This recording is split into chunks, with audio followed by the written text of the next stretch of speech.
I'm like, do I really care about these other scrubs? Do I care about these scrum-diddly bums? No, I do not. No, I do not.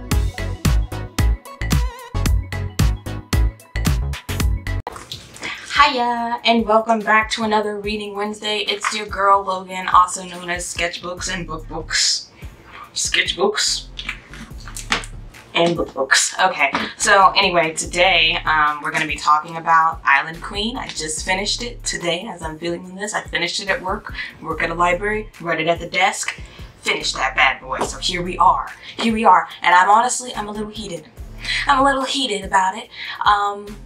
But I'm not going to get into all of that now, but basically this is just a book review for Island Queen by Vanessa Riley. Now let's just get right into it, this review and everything. And first let me just preface this with my thoughts going into this book. So when I saw this on Goodreads at first, I was so ready. I was so ready. I was like, yes. Okay, because just from the little blurb, it's like, okay, remarkable sweeping historical novel based on the incredible true life story of Dorothy Caron Thomas, a free woman of color who rose from slavery to become one of the wealthiest and most powerful landowners in the colonial West Indies. How can I not read it? How can I not? How can I not? You're really forcing my hand here, but I don't mind. You know, I was ready. I was ready. So yeah, I really looked forward to it. And then as soon as I started it, I was like, it started off on a very high, like strong point for me, and I thought I would buy it. I still think I'll buy this book because I do love really a lot of its parts. I don't know. I love some of it, but not all of it. Okay, because I ended up giving it 3 stars, which is way. I thought I would give it 4 at the least. I thought it would be a 4-star read guaranteed, but it was not, and we'll get into that later. But first, let's just start off with the prose as always.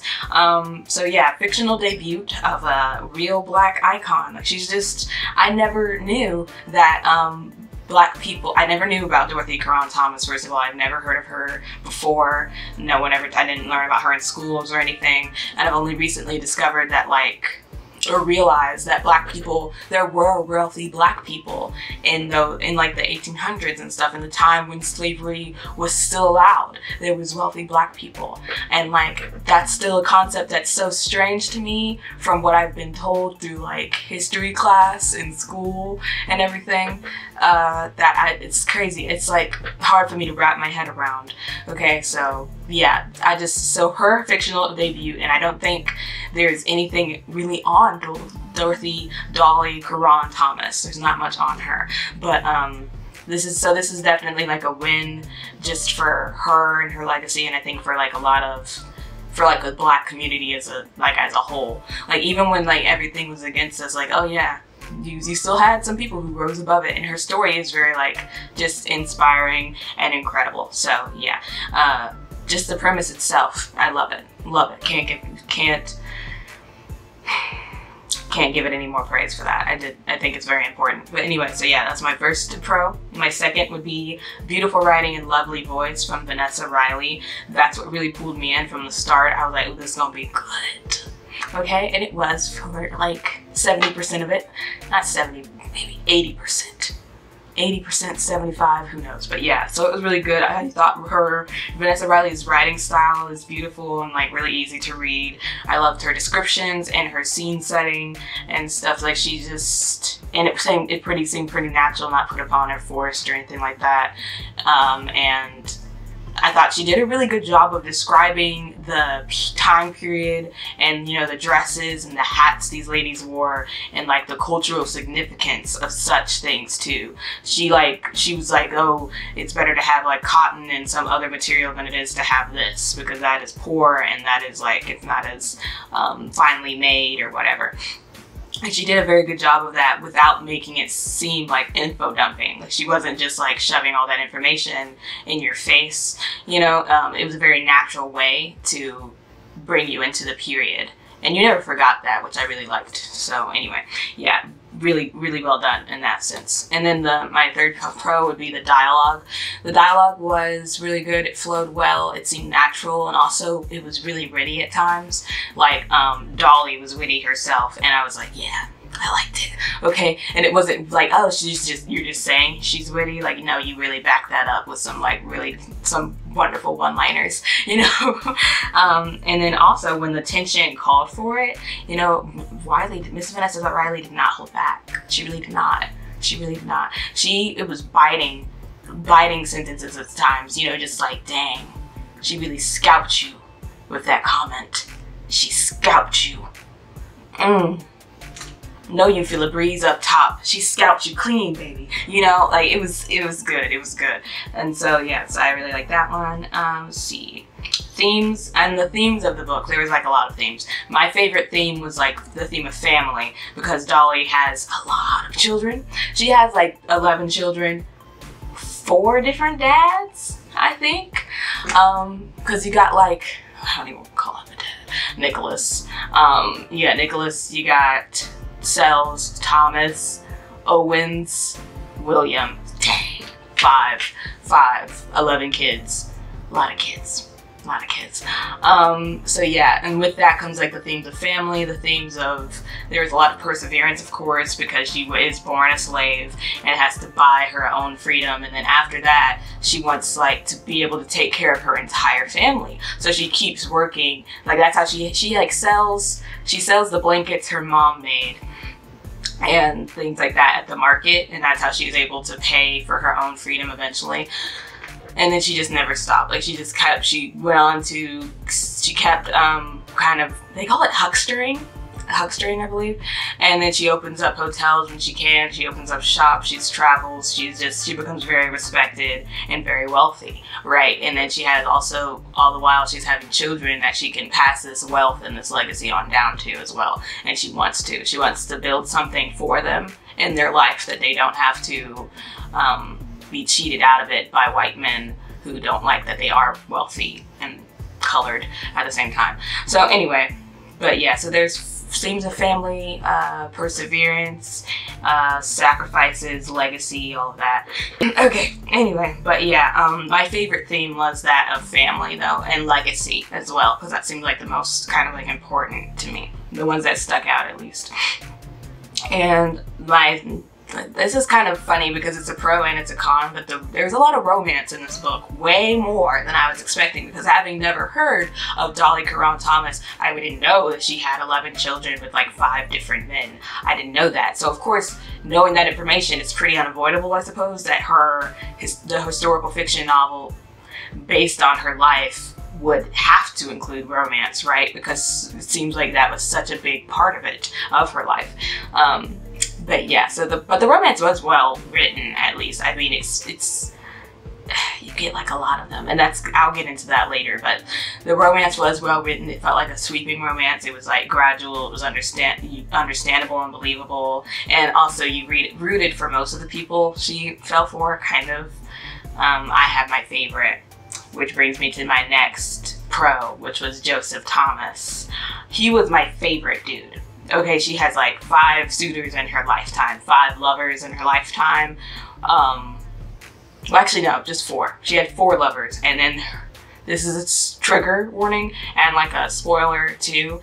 But I mean, I think it's necessary. I feel like this spoiler, I think it would actually improve your reading of the book, so you're not kind of blindsided by it. So she's the daughter of a slave and the master, okay, of the plantation. She's mulatto, but she's very dark skinned.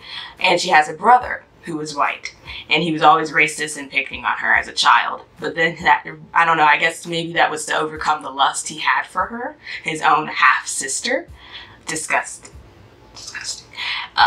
But yeah, so he rapes her, and she's forced to like bear 2 of his children. But, you know, she does love those children too, as well. Like, she raises them as her own. She loves them wonderfully, because it's not their fault, of course. But yeah, so that was not a lover. That was a rapist and abuser. Yeah, awful, awful. So that does happen in this book. Rape and incest and just awful. But she actually did go through that, Dorothy Caron Thomas. I'm going to start calling her Dolly, because people call her father calls her Dolly, and then most of everyone else in her life does as well. So I'm just going to call her Dolly for the rest of the video. But yeah, she actually did go through that, and it was pretty tough to read. I really hated it. Not as in, there was no explicit scene. There was no like graphic depiction of it, but just the fact that it happens is so like, you know, disgusting and just awful that, you know, it was hard. It was hard to get through. But anyway, Joseph Thomas. He was my favorite of her 4 suitors because, for one, I must explain why this man was the best out of everyone. I'm gonna explain to you. So first of all, he was the only one who helped her become free with her manumission, as they call it. She was the only one, and he did that before they were romantically involved, and also because he was a solicitor. But the way he handled himself in that meeting and that conversation with these men, like really trying to like just demeaning her in a way and acting like, you know, oh, you don't have enough money or something. He stood up for her. He was very much on her side, and just for the sake of being, you know, because it's the right thing to do. And I love that. And he did that before he was romantically involved with her. I loved it. And this is before, like, he's like her second lover, okay? So her own father couldn't free her. And then the man that she had like 2 or like 3 children with also didn't free her, and didn't officially marry her either. So like her own husband and father didn't free her, but Thomas helped get her freedom. Okay, so he's the best in my book. I'm like, y'all are scrum bums, okay? Y'all are scrum bums, I don't care about you. Bag of bums, absolutely, actually, because I'm just, why? And then another thing, like, so these 2 dudes, your father and then the dude that you had kids with, didn't help you get him free, and that how resentment does it like overgrow the love in that situation? I don't know, because I know for me it would, but whatever. Yeah, so Joseph helped her get free, and then not only that, there was an instance where like that nasty rapist brother named Nicholas comes and he beats him up. Because he's talking really grossly to Dolly and just like tempting her and like, not tempting her, but baiting her into beating her or whatever. And Thomas is just like, shut up and get out. Thomas is like, shut up and get out. And Dolly's like, he'll kill you for me, you know. And Thomas is like, I won't though. I won't do that. I won't do that. But he did beat him unconscious. And it didn't take much. It was just like 2 punches, but he a big man. 2 punches is all he needed. It was all he needed. But yeah, so Joseph, he was my favorite. I really liked him. I was like, I dig a little Joseph Thomas. He was my boy. I rooted for him. He's the only one. Anyway, and now that's the end of my pros. And now we're gonna get to the cons, okay? Sadly, there's a few. Okay, not gonna lie. So first of all, I know I said that the romance was a pro, but it is also a con because it's not what I expected, but also it was a romance overload, okay? Because with 5 not 5, I'm not gonna say 5 because I keep counting Nicholas and I'm not gonna count Nicholas. 4 suitors, okay? I got fatigued. I got tired. It was just a parade of white suitors. And I was done. I was like, how many times can we be romanced? How many times? I would just get tired. But I think Dorothy really liked doing the, I don't know, the horizontal tango. I don't know. She did. That's kind of written into it. Like she couldn't stand, like, be long without the touch of a man. And I was like, I would hate for that to be me. I would hate for that to be me. I would hate it. I would hate it so much. And then it was so funny too, because like, it's not like they have contraceptives in this era. So like, she would have, that's why she had like 11 children and stuff. And then not only that, but she would pretty much after each of these births, she'd suffer from postpartum, or what they call it as the birthing sadness in the book.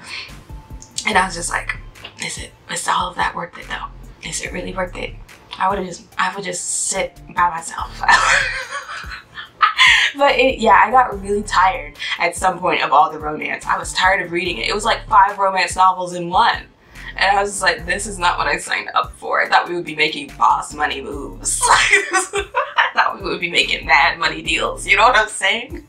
Because you said she was the most powerful landowner in the colonial West Indies. So I was thinking, you know, it's board meetings and, you know, negotiations or something. I don't know.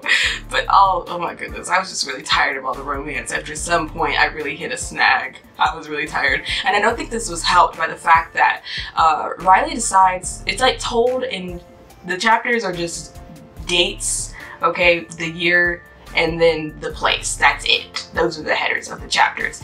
And she jumps forward to like the Kensington House, 1824, but we start in, oh Lord, okay, so we her beginning is 1761. Okay, but she like kind of makes this thing of jumping forth to 1824, which is where she ends the book. Okay, and I was like, was that necessary? I really don't know if that was necessary. I feel like I haven't had enough time to really ruminate on it. It's like the book and the structure of it and see if that was actually beneficial, because to me I'm like kind of like, I don't think it was. I feel like if I'm doubting if it was beneficial, then I'm like, it wasn't. Okay, but when it came to the romance, in this, when she jumps to 1824, it's revealed that Dolly corrects anyone who calls her Dorothy Caron, and she says, I am Dorothy Caron Thomas. So you know that she ends up with some dude with the last name of Thomas. Okay, that's what you know. That's what you know. Therefore, I'm like, do I really care about these other scrubs? Do I care about these scrum-diddly bums? No, I do not. No, I do not. Who is Thomas? Because I know he endgame. That's what I was, that's what I was thinking. So anyway, but yeah, romance overload.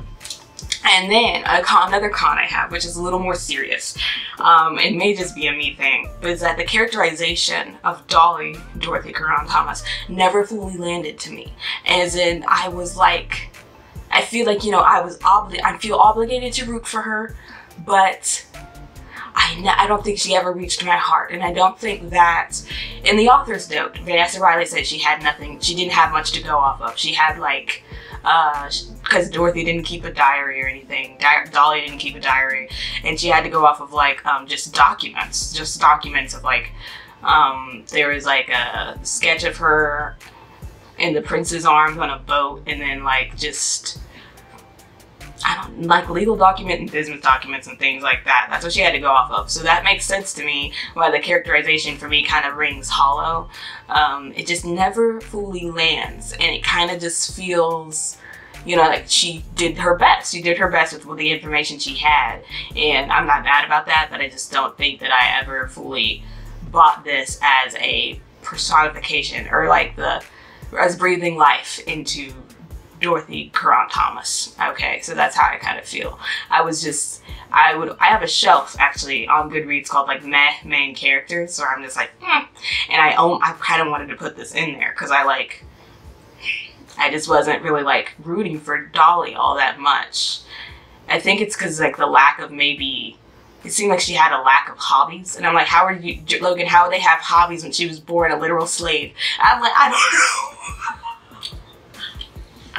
I'm like, why would you ask for a slave? You're not you saying like, oh, a slave, she doesn't have any hobbies. Like, I'm like, what? She liked to dance. She liked the horizontal tango. She liked music, I guess.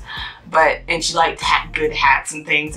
But I don't know. It just never actually landed for me for some reason. Anyway.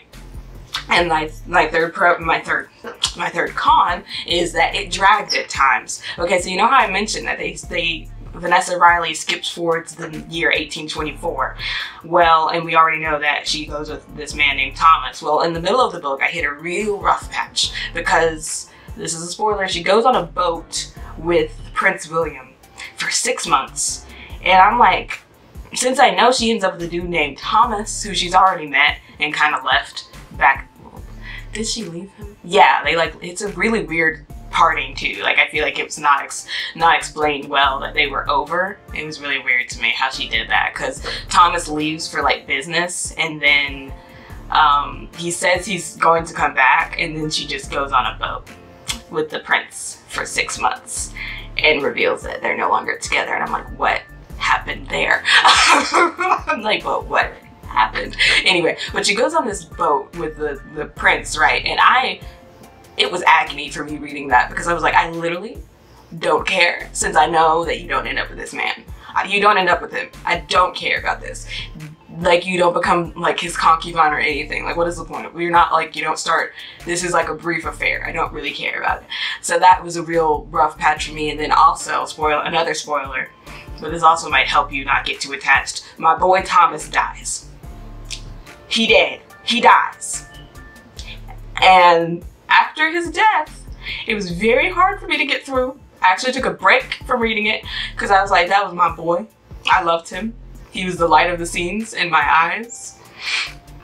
And then he was gone, and it just hurt me. And this is another point as well as to why Joseph Thomas was like the best dude. He died on his boat, right? He wanted to die with them walking away from him, but Dorothy was like, nah, bump that. I'm gonna just die with you here. I'm gonna die with you here. He was like, okay, whatever. He was like, can't tell you nothing anyway. And then he said, let my boat remain at sea so the waves can crash it or like destroy it, and my colleagues can collect the insurance money. That was so nice. He was always thinking of others to the very end. He was like, nah, because I want them to collect that check, you know. And he was the best. He was the best.